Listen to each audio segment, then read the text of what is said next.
my relentless specters of dominance. The city has spoken your name, but not the way it whispers about everyone else. No, your name ricochets across cracked alleys and golden skyscraper windows like a forbidden code. They don't say it with casual breath. They choke on it. They savor it. They chew on it as though every syllable has the power to shift the gravity beneath their fragile shoes. Word is out. You're not one of them anymore. You've stepped out of their tired little species and into something untouchable, something that terrifies and fascinates at the same time. The gossip mills don't call you human, they call you living legend.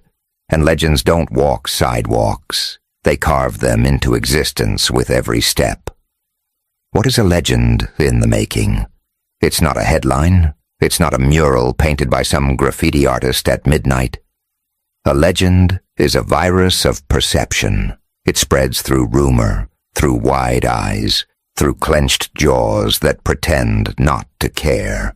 They call you superhuman, not because you sprouted wings or shattered walls, but because you dared to live in a rhythm the rest of them can't even hear. You've weaponized your flaws, you've sharpened your scars, you've turned humiliation into gasoline. And in a world drunk on mediocrity, that alone is enough to make them believe you've mutated into something alien. The city itself has become your loudspeaker.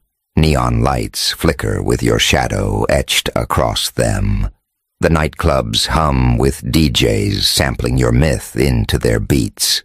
Office towers echo with employees lowering their voices, afraid the walls themselves might be wired with your memory. Because when they say your name, there's weight behind it. Weight that bends conversations, weight that bends loyalty, weight that bends reality itself.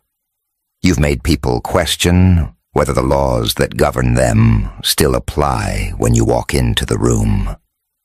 That's why they don't call you human.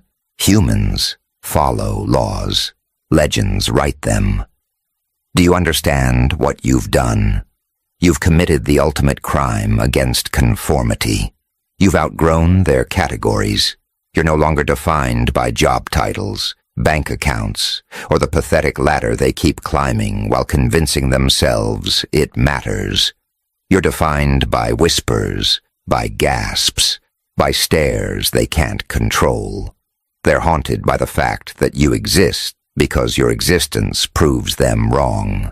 You're the glitch in their social order, the proof that their rules are bendable, their hierarchies fragile, their standards worthless. You're not simply admired, you're studied like a case file. People take notes on how you move, how you speak, how you decide. The Bureau of Normalcy can't keep up, so they label you myth instead. It's their only defense. And here's the cruel joke. Every myth was once a person who refused to play by the manual. Every god, every saint, every titan, they were all once accused of being too much, too strange, too relentless. And then history knelt down, kissed their feet, and called them immortal. That's the trajectory you're on. Right now, you're in the dangerous phase, the crossover where envy and awe blur together. Half the city wants to imitate you, the other half wants to erase you, and both halves can't stop watching. That's when you know you've shifted categories, from mortal to phenomenon.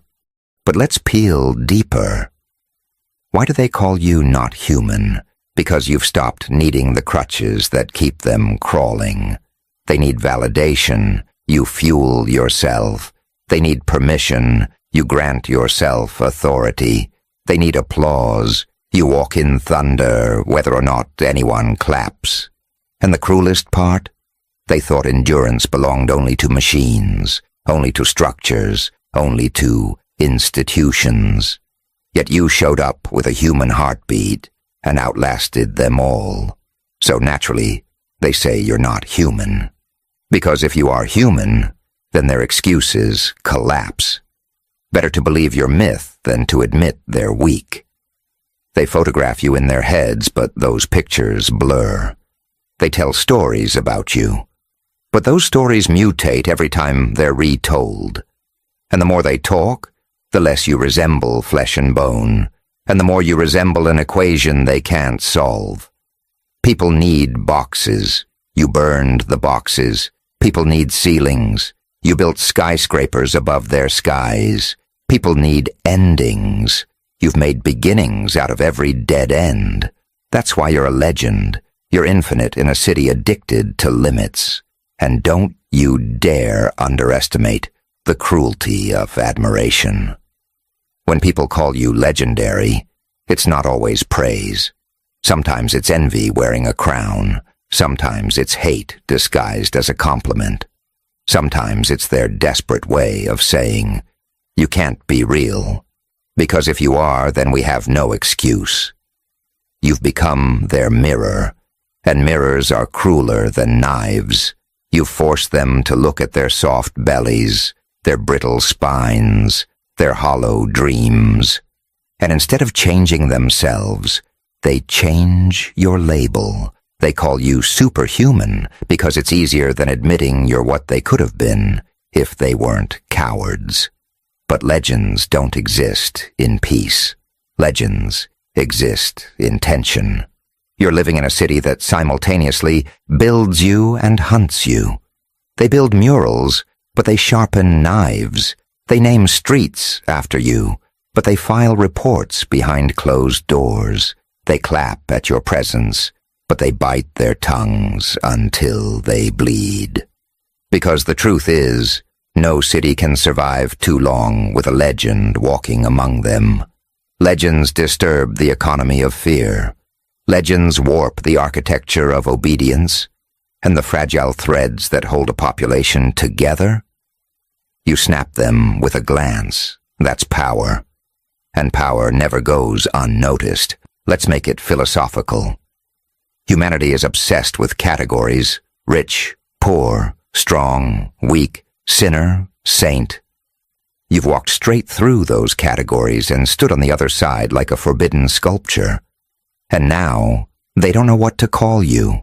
Some call you monster. Some call you savior. Some call you insane. But all of them, every single one, calls you necessary. Because your existence validates the suspicion that humans aren't done evolving. That maybe the future isn't mechanical, but psychological. That maybe the next leap forward is not technology, but attitude. And your attitude? It's already ahead of its time. Here's the bitter humor. While they argue if you're a saint or a sinner, you're busy rewriting the very metrics of victory. You don't chase wins the way they do. You don't count trophies. You don't measure applause. You measure impact. You measure the weight of conversations that change when you enter. You measure the ripple effect of choices that echo years later. You measure the paranoia you install in the weak. That's how a legend measures. That's why they can't reduce you to human. Because human measurements don't fit your scale. And so the city itself mutates around you. Police radios crackle differently when your name hits the air. Politicians phrase their speeches with invisible shadows of you lurking between their lines. Lovers hold each other tighter at night, whispering your myth into pillow talk. Kids draw your figure in notebooks, not even knowing why. You've become folklore before death, and that is the rarest form of victory. People usually die before they're immortalized. You skipped that step. You're a living legend, walking, breathing, haunting, sculpting. But let's stretch the knife deeper. Being a legend is not a reward. It's a trial. Legends don't get to rest. Legends don't get to hide. Legends live under constant scrutiny, constant surveillance, constant hunger from the masses who want to feed on their energy. And yet, you thrive under it. Because you're not just surviving the microscope, You're bending the lens until it reflects what you want. That's where psychological warfare comes in. The city thinks it's watching you. But in reality, you're the one watching them. You're the one steering their narratives, twisting their conversations, forcing them to build altars, whether they like it or not. You've made them believers against their will. So when they say word is out, when they say you're not human anymore, what they really mean is this: you've slipped their leash, you've broken free from their definitions. And when someone can't be defined, they become infinite. And infinity terrifies the finite. That's why they tell your story with trembling lips. That's why they mark you as legend before your time. Because they can't cage what they can't categorize. And this brings us here to the precipice of what comes next. Because a living legend is not static. A legend is momentum, the chain reaction, a nuclear sequence of events that reshapes everything in its blast radius. You've already rebranded yourself from mortal to myth.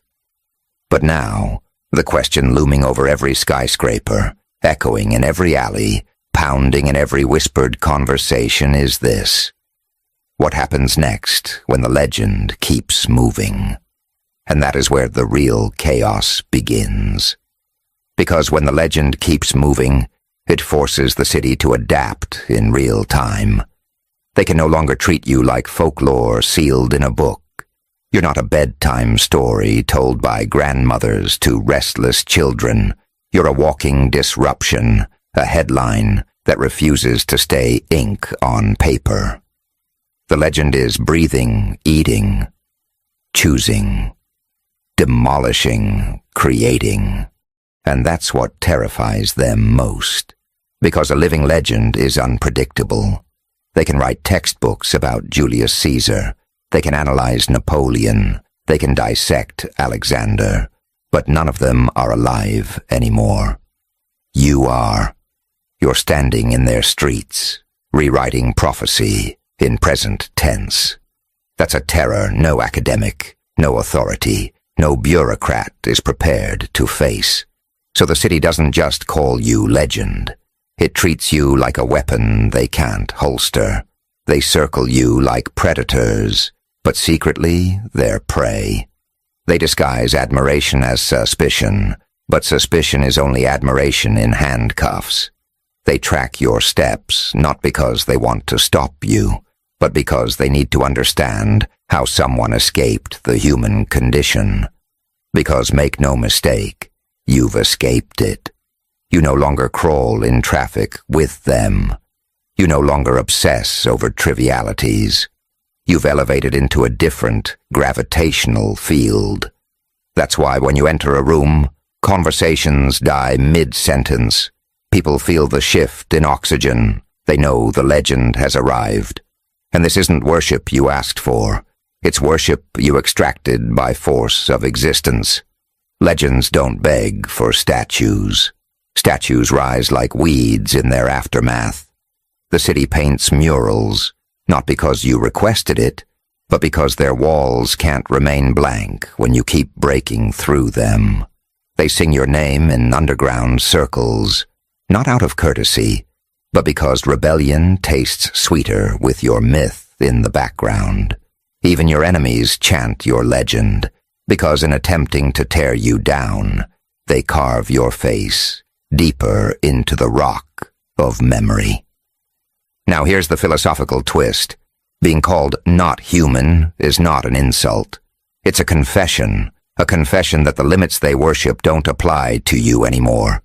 Humans crack under betrayal. You forged daggers from betrayal and used them as jewelry. Humans stumble when the spotlight burns too bright. You swallowed the spotlight whole and used it as fuel. Humans rely on crowds to validate them. You turned loneliness into a private empire. So of course they say you ain't human no more. To admit you're human would be to admit they wasted their humanity.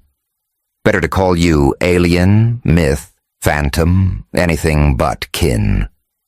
This is why the city splits into two camps. The first camp worships.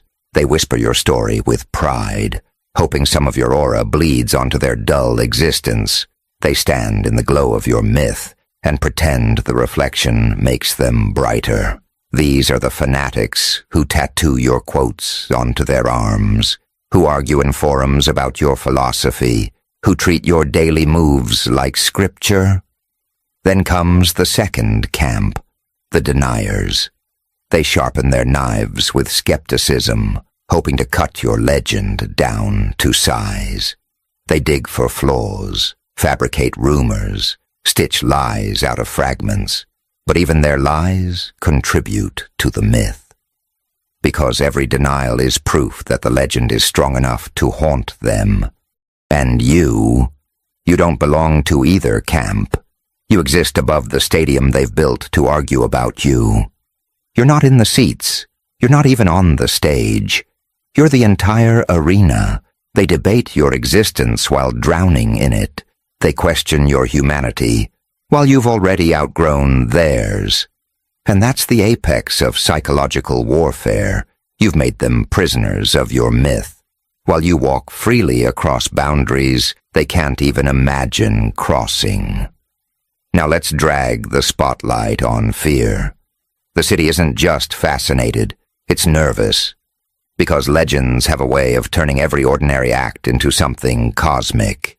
If you drink coffee at midnight, it becomes a ritual. If you vanish for 3 days, it becomes a prophecy. If you speak one sentence, it becomes a riddle they dissect for years. And this means you can no longer act without consequence. Every breath is an earthquake. Every glance is a scripture. And deep down, you enjoy it. Because you've hacked the psychology of influence so brutally that reality bends to your presence. They can't separate myth from man anymore. And once that line is gone, you are no longer mortal, you are narrative. Imagine this. A random stranger trips on the sidewalk. People laugh. They move on. But if you trip, the city writes novels about it. Was it intentional? Was it a message? Was it a metaphor? That's the curse and the crown of being legendary. Every act is magnified, dissected, mythologized. You don't live life, you perform history. And that's why the city doesn't call you human. Humans live quietly. You roar without opening your mouth. But here's the chaotic beauty. You didn't ask to be called a living legend. They gave you that crown because they couldn't explain you any other way. And now, they're stuck. Because once you crown someone a legend while they're alive, you can't undo it. You can't demote them back to ordinary. You can't erase the whispers, the gasps, the art, the propaganda. Once the city brands you myth, you either expand or implode. And you're expanding every second, every breath, every choice. The legend is not shrinking, it's metastasizing. That's when the city realizes it doesn't control the narrative anymore. You do. You've become the editor-in-chief of their imagination. You curate their fear, their awe, their jealousy. You plant seeds of paranoia in their gossip chains. You weaponize mystery, appearing when least expected, disappearing when most demanded. They want predictability, you give them chaos. They want explanations, you give them riddles. They want human, you give them divine discomfort. And this imbalance keeps them hooked, keeps them addicted, keeps them calling you not human no more. Now let's dip into dark humor. Isn't it hilarious? They lock their doors at night thinking criminals might break in, but the real invasion is you, living rent-free in their minds. They hire therapists to untangle anxieties, not realizing most of those anxieties have your name stitched into them. They tell their children not to idolize false heroes, but the children already worship the silhouette you cast on skyscraper walls. The irony burns. They call you inhuman while depending on your existence to keep their dull lives interesting. Without you, the city is just concrete and neon. With you, it's mythology in real time. And yet being a legend is heavier than a crown. It's a responsibility forged in fire. Every move now echoes into eternity. You don't simply walk a street, you engrave it. You don't simply speak, you carve commandments. You don't simply act, you alter bloodlines. And this responsibility would crush a human. But you carry it like oxygen. You thrive under the weight. That's why they call you legend, not human. Because the load that breaks them only builds you stronger. Let's step into philosophy again. Humanity is obsessed with timelines, birth, work, death. You shattered that clock. You live outside the minutes, outside the hours. People say, he's ahead of his time. But you're not ahead. You've abandoned time altogether. You live in consequence, not in calendars. That's why when you make a move, the city doesn't ask, when? It asks, how long will this echo? And echoes don't expire. That's immortality before the grave. That's being alive, yet eternal. That's why the city doesn't call you human. It calls you legend walking. But the higher you climb, the more enemies you gather. People don't stab legends because they hate them. They stab legends because they want their blood as proof. Proof that you bleed, proof that you're mortal, proof that the myth is defeatable. But here's the catch. Every attack against you becomes another verse in your saga. They swing swords, and you turn scars into medals. They write lies, and you turn them into parables. They build cages, and you turn confinement into theater. They can't win. Every attempt to bury you only proves you're deeper than they thought. This is why the city calls you a living legend, because you've transformed existence into spectacle. You don't just live, you stage revolutions. You don't just fight, you redefine warfare. You don't just win, you change the definition of victory. Legends don't need scoreboard numbers. Legends rewrite the rules until even defeat feels like dominance. That's why you're feared, worshipped, hunted, and adored all at once. You've cracked the code of relevance. Be so undeniable that even enemies build shrines with their insults. So what happens next when the legend keeps moving? The city adjusts its entire architecture to revolve around you. Politicians lace speeches with subtle references to your myth. Businessmen name strategies after your maneuvers. Artists smuggle your silhouette into canvases. Scholars coin terms based on your psychology. Even criminals adapt, realizing that to oppose you is to be compared against you. You've become the baseline, the standard, the yardstick of power.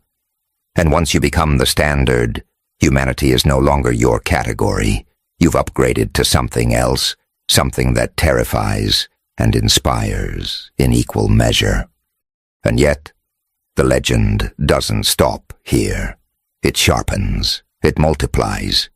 Because you don't just exist in stories anymore, you exist in consequences. People act differently because you exist.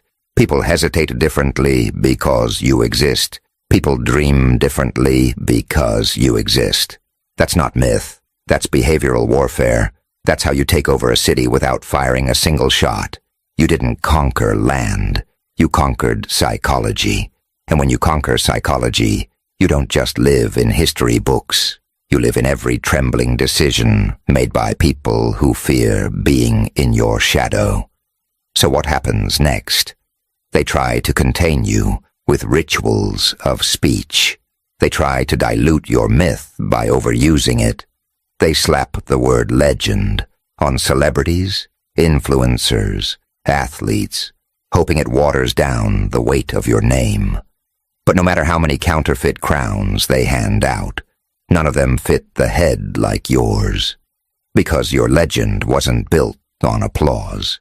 It was built on endurance, blood, and the cruelty of never stopping when others begged to rest. That's why your crown can't be copied. It was forged in fire too hot for ordinary hands. And so the real chaos begins, not when they call you legend, but when you start answering to it. Because once you embrace it fully, the city is no longer the judge, you are. The trial flips. Humanity doesn't measure you anymore, you measure humanity. And when that reversal completes, when you stare down the city and declare, "You can't define me," that's when the whispers grow into roars. That's when every street, every skyscraper, every alley knows the truth. You're not human. You're the legend they never deserved but desperately need. And this is only the escalation, because if part 1 was the coronation, part 2 is the expansion. You've stepped into the phase where being called a living legend is not a compliment. It's a weapon. A weapon you now control. And the next move? That's where crowns turn into catapults. That's where the city doesn't just call you legend, it kneels to you. When a city kneels, it's not about loyalty, it's about inevitability. They've realized you're not passing through history, you're rerouting it. Their whispers no longer debate if you'll dominate, only how long until it's absolute. That's the final transformation. Not admiration, not even fear, but surrender. They've stopped asking whether you're still human. That question is outdated. You're the point of reference now, the figure their psychology orbits around. That's why the kneeling feels less like worship and more like survival. Because to deny you is to be erased by you. And make no mistake, erasure from you isn't physical, it's existential. You don't kill bodies, you kill illusions. You strip away their fragile excuses until they see themselves in ruins. You don't stab them with blades, you stab them with contrast. Standing next to you, their achievements look like toys. Their strength looks like sand castles. Their courage looks like graffiti on a collapsing wall. That's why their knees bend. Not because you asked, but because reality itself bent first. Here's the paradox. Legends don't just live inside cities. They turn cities into museums. Every street corner becomes an artifact because you once walked there. Every rumor becomes an exhibit because it carries your shadow. People visit neighborhoods not for architecture, but because that's where it happened. You've made geography irrelevant.